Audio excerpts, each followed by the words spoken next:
What a disaster yesterday was. So as you may have noticed, I didn't really get back on camera yesterday after Planet 13, but that's because inside of Mega Mart, which was unbelievable, I had so much fun, highly recommend it. It was like a giant interactive maze. There were all different doors and rooms and pathways, and you kept circling back to the entrance. It was such a good time. I could not recommend it higher. But my throat all of a sudden felt like I was swallowing needles and steel wool. I just couldn't speak. I felt very sick. I wanted to just get home. So I came home, ordered a teriyaki bowl, had some Gatorade Rehydrate, and just went to bed. I'm feeling a lot better today. I overdosed myself on vitamin C, nose spray, throat spray, and I'm feeling a lot better. Also got a Starbucks order at the recommendation of my sister. What's crazy is that she lives in West Palm Beach, and this order is $6.40 for her. So we wanted to compare prices and see, is Vegas really as expensive in July as everyone makes it out to be? This order here, $13, almost double for the exact same thing. And West Palm Beach is not a particularly cheap place, so that is just insane in my eyes. But today is day 2 of the main event, so I'm making my way over to the Horseshoe, just find my table, get seated, and get ready to crush it today. Decided that I don't really want nor feel like a proper sit-down breakfast just with my throat, so I got a takeaway ramen, chicken ramen, that I'm just gonna eat at the table. Nice, hot, calming effects, and yeah, I'm very excited for this day too. I've looked at my table. There are 2 players that I'm concerned about. The one has 3.8 million in tournament earnings. The one has 2.2 million.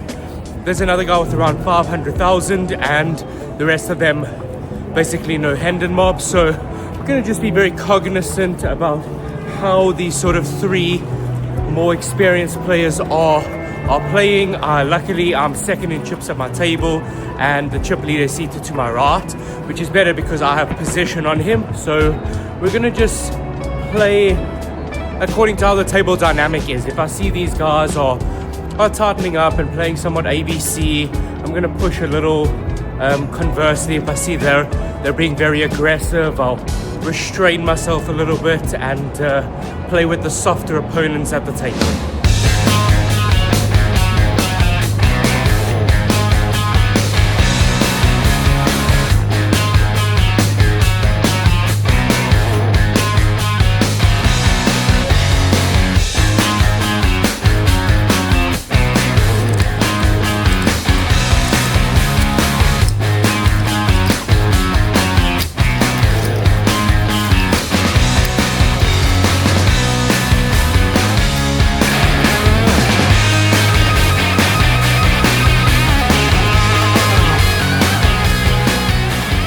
Okay, and we are done the first level of the day. I started with 121,000, we're up to 186,000. Average is 92. Our table is very good. We've got 2 pretty aggressive guys. That is a 6-dash. Yeah, not even the highest earner at the table. He's been very passive. The Japanese guy at our table, very aggressive. I actually doubled him up. Bit of a stupid spot. He opened the cutoff. I 3-bet the button with ace-8 off. He fumbled, and it looked like he misclicked 4-bet. My 3-bet was to 5k. He made it 9, and I asked him, was that a mistake? And he said yes.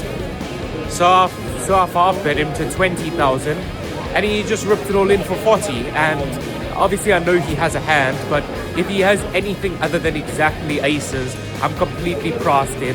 So I called, he had ace-king, and he doubled up there. Not a huge hit to our stack, but just possibly a bit unnecessary. But I do have one hand breakdown that we're going to go through. Okay, so seeing as I really want to do my best to avoid going out onto the casino floor and enduring that secondhand smoke, Gonna do a hand breakdown in the bathroom queue. I didn't actually realize up until a few days ago that there was a bathroom here inside the horseshoe in the Superdrome arena, not outside on the floor. But so the hand occurred pretty early in the day. This old guy who was very, very passive opened under the gun. What's up? Say hi to the vlog. So he opened under the gun to 3.5 bigs, obviously an immediate indicator that he's got a strong hand. Middle position called and a squeeze in the small blind, beautiful aces. Obviously I'm going to 3-bet the spot, build a pot as much as I can. So I 3-bet to 11,000, both players called. Flop comes 7-7-5, rainbow. Beautiful flop on my hand, and obviously there's no problem with going for a bet here, but I really thought, given both my opponent's stack sizes, that it'd be very easy to get stacks in by the river, and I would be able to sort of disguise my hand from their perspective. If I checked, I'm really not fearful of any sort of run out. So I check, old guy under the gun quickly throws out 15,000. Music to my ears. I know he has to have a really good hand here, and if the board just remains dry, very easy to get his chips. Middle position folds, I call. The turn was a 5, so still a very big brick given the ranges. I think that he is extremely overpair heavy, so as perhaps maybe ace king or ace queen of hearts.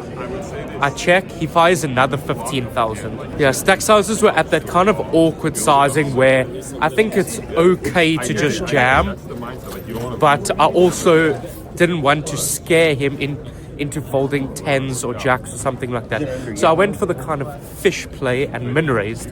So I made it 30,000.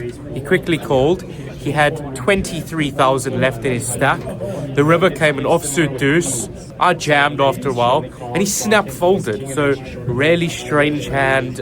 He possibly had something like ace king of hearts, ace queen of hearts, or maybe just quickly folded 10s or jacks. But chipped us up nicely and ready to attack the rest of the day.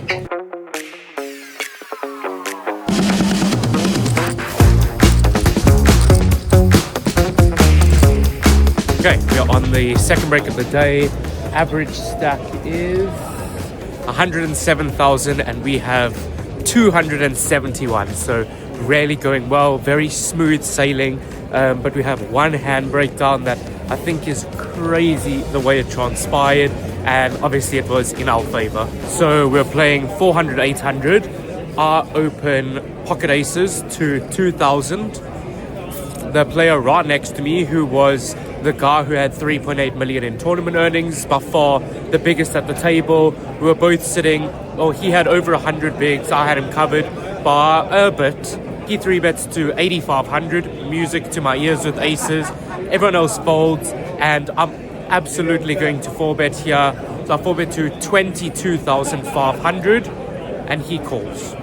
Flop came 5-4 deuce with 2 clubs. I have the ace of clubs, so that means he cannot have a hand like ace king of clubs, ace queen of clubs, which removes a lot of his flush draws, a lot of his flush draw combos, which means that if he's going to continue, he's going to continue very overpair heavy.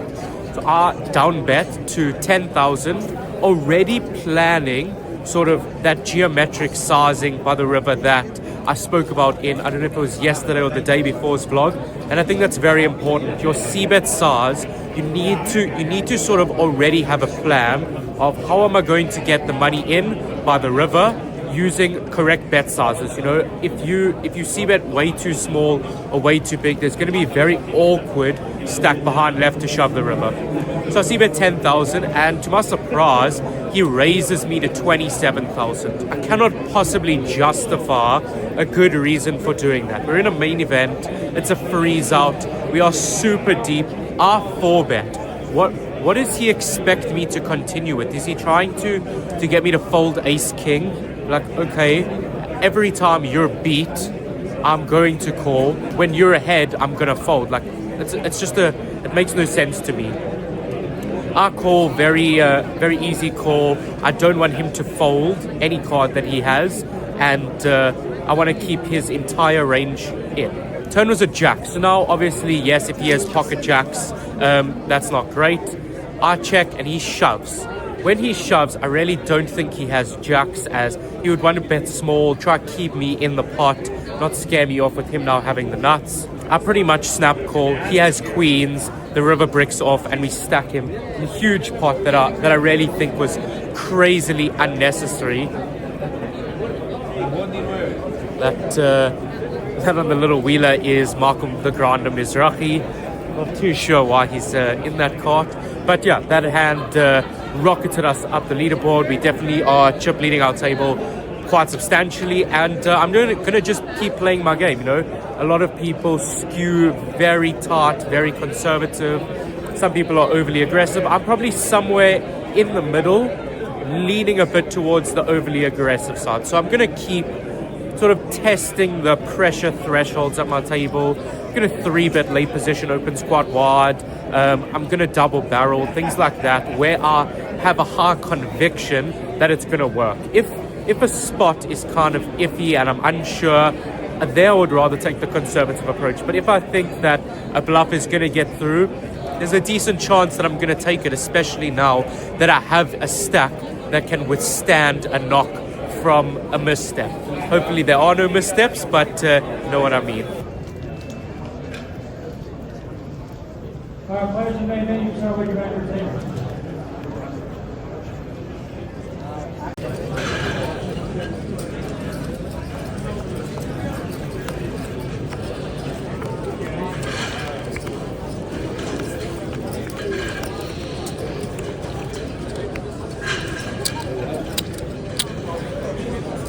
Okay, so I was kind of setting up to explain how the last level was quite uneventful, and my stack at the time of my planning for the vlog was the exact same 271 as it was the end of the prior level.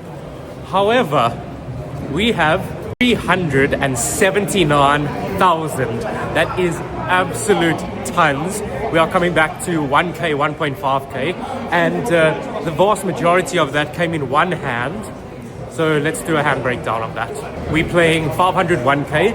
Under the gun opens to 2500. Very good Japanese player calls in middle position, and I look down at queens. I have been smashed by the deck today. Had aces twice, kings twice, queens twice. I hadn't had those hands in any of the other tournaments, so this is a good time to run hot. A 3-bet to 11,500. The small blind cold calls, and his cold calling range, which I don't mind, cold calling 3-bets this deep. However, you do have to be a bit concerned about a 4-bet coming from under the gun. He cold calls, and his range to me looks like 8s through jacks, ace king off, ace queen suited. Yeah, I really think it's that. Under the gun calls the 3-bet. Middle position calls the 3-bet. The flop comes queen 6 deuce rainbow, as dry as it can possibly come in a 4-way 3-bet pot. The dream. It checks to me, and I really love checking back here, trapping my opponents. There is no turn in river, or there is no turn that I am afraid of. Aces and kings would have 4-bet pre, so I really want to ensure that one, or if not all, of my opponents catch up in some way, that I can win a huge pot off of them late in the later street. So turn is a 6, and I'll boat up, checks to me again, and now I need to start folding a pot. So I bet about 15k to really just start milking them, ensuring that I don't put too much pressure on them, as I really want to keep as many people in the hand as possible. However, only under the gun calls. When he check calls turn, I don't really think he has ace high lot.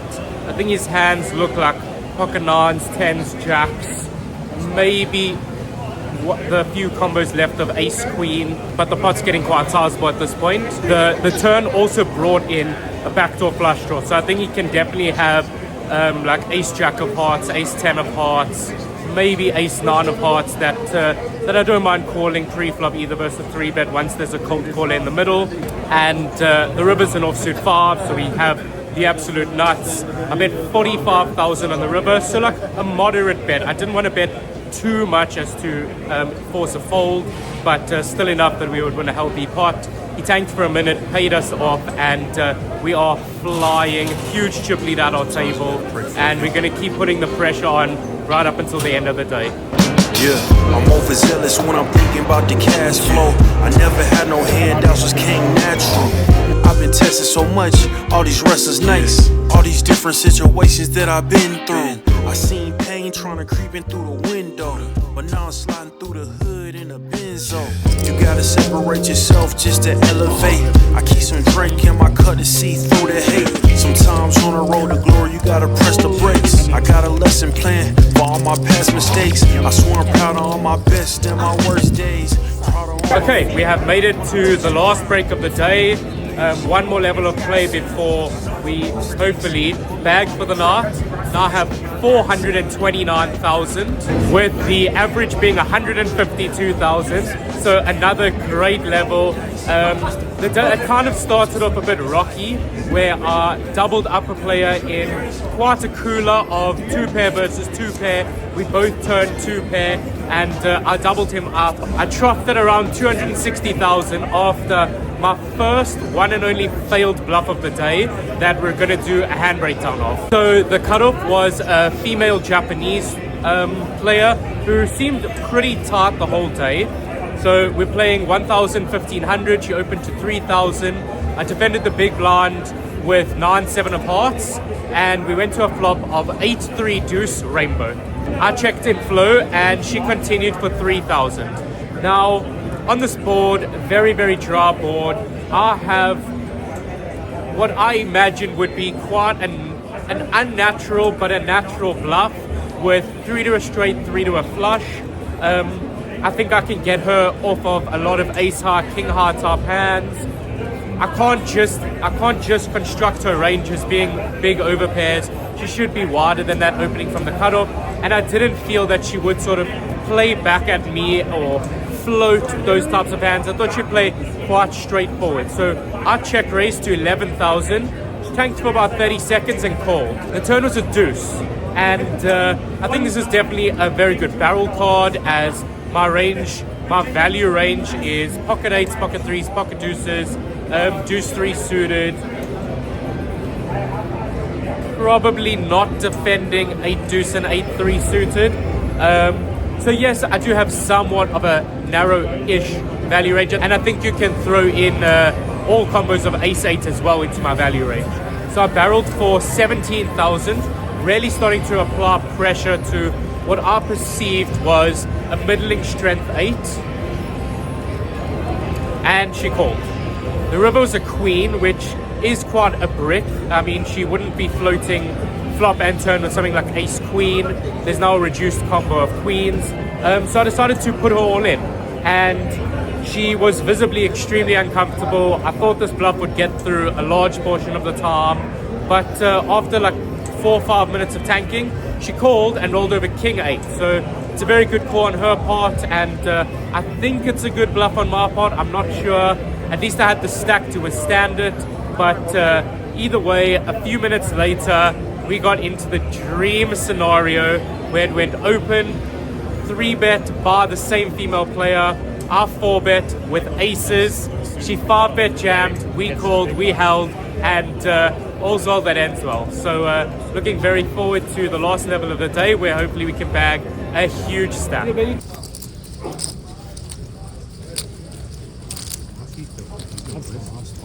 Diamond. You'll get your push notification for your new table and new seat. Your restart is going to be Tuesday, July the 8th, 12 p.m. noon. Once again, you'll find hands from the table.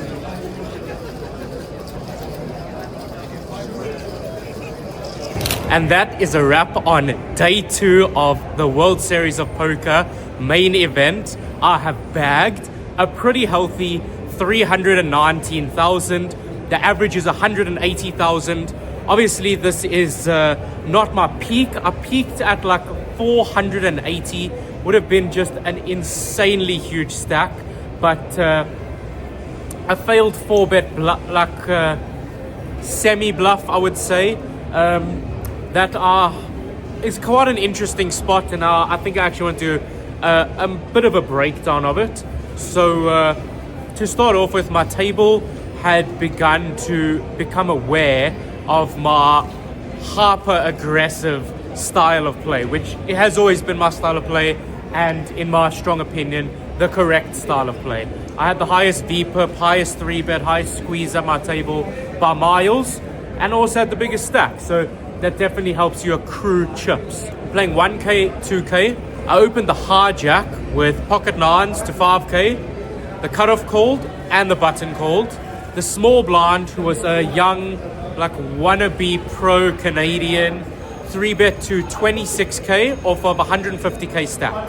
And my sort of interpretation of the scenario was that he noticed that I am very aggressive, very wide. These two cold callers, extremely capped in their range. So this is a perfect super light squeeze spot for him. And if this is a perfect super light squeeze spot for him, my pocket nines, in my eyes, I can generate a ton of fold equity from his king queen off, ace 10 off, king jack off, ace 5, ace 4 suited, all of those, ace jack off, all those types of hands that he would be very comfortable squeezing. And I'd much rather get those hands to fold than call, go post flop. Very difficult to play pocket nines, going to be a lot of overcards, and it's going to be a very unclear situation. So I decided to go for the 4-bet, 60,000. Perhaps a touch too big. I could have gone for 55,000. The two callers both folded, and he went into the tank for about 10 minutes before shoving. And I was immediately very annoyed with myself. Figured that a call of the 3-bet probably would have been a better approach. From a maths perspective, I'm absolutely priced into call. If he has ace king, ace queen suited, like it's just a disaster to fold, getting 93, 60, 3.5 to 1 on my money. But the key consideration for me, and I think it was a very important consideration given that I have never played the main event before, so I have no experience, but it's about future game equity. And me having still a big stack remaining would allow me to exert further pressure and run deeper than call, flip, lose, or call, be crushed, lose. No, that would be a huge disaster to my stack. That 90,000 saved just translates to a lot of EV down the line. So I made the frustrating fold. He refused to tell me what he had, but I'm still very happy with having bagged significantly above average. And obviously you guys know what's about to happen. I am going to a cash game. I'm coming here to the Horseshoe. I have a bit of revenge mode on because it's the only place I've played at where I have an overall loss. So coming to play the 3-5 game. Looks like there's only one person on the wait list, and then we're going to head to bed. I don't want to have a super late night or early morning because we have some cool things planned for tomorrow, and then tomorrow evening is going to be a very early night because that will be day 3 of the main event. One of the most critical days, because building a huge stack on the bubble is just going to translate to me being able to demolish my table, hopefully. So let's hope we run well at cash as we did in the tournament today.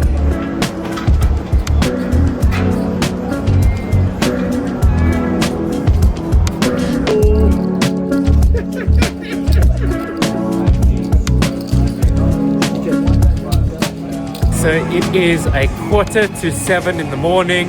We have just wrapped up the 3-5 game at the Horseshoe, and I'm really gonna try my best to not have an outburst of curse words representing the insane frustration that I had from this game. Just like, I wanna kick the door.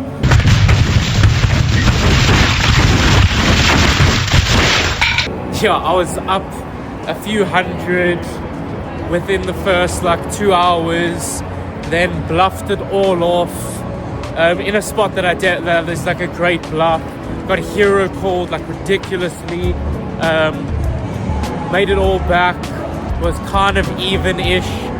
Then the final hand happened where we're playing 3-5-10 under the gun maniac. Opens to 50, middle position calls, I defend with pocket 4s. Flop comes Queen 10-4. Amazing. We've waited 6 hours to hit a hand. Finally hit a hand. I check. Under the gun checks. Middle position bets 50. I decide to slow play and call. Under the gun folds. Turn 10. Okay, so King Jack and Jack 9 do get there. I check. Middle position bets 125. I check raise to 350. Can't be scared of monsters under the bed. It's late. Guys are exhausted. They're gonna make mistakes. They're gonna call off with far too light hands compared to a set. He calls. River another 10. So I now fill up. Now I'm hoping he has a straight. So I shove. He had like 775 in his stack. I shove. He snaps and shows me 10s. Running quads, of course. Running quads. So I said, nah, I'm done. Like, I actually just want to leave. And what a perfect way to end the vlog in Las Vegas than with breakfast.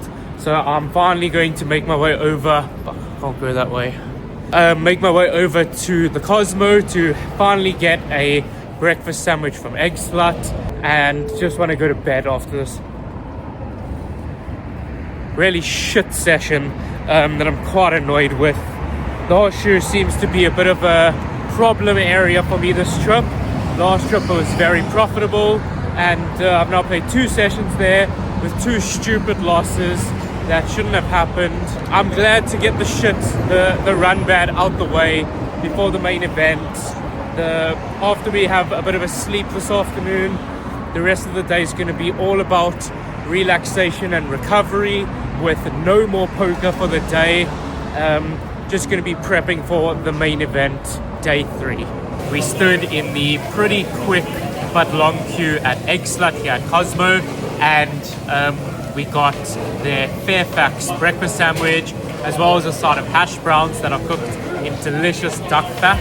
I am starving, can't wait to devour this and then head back to the hotel for a semi-short rest before we proceed with the rest of the day.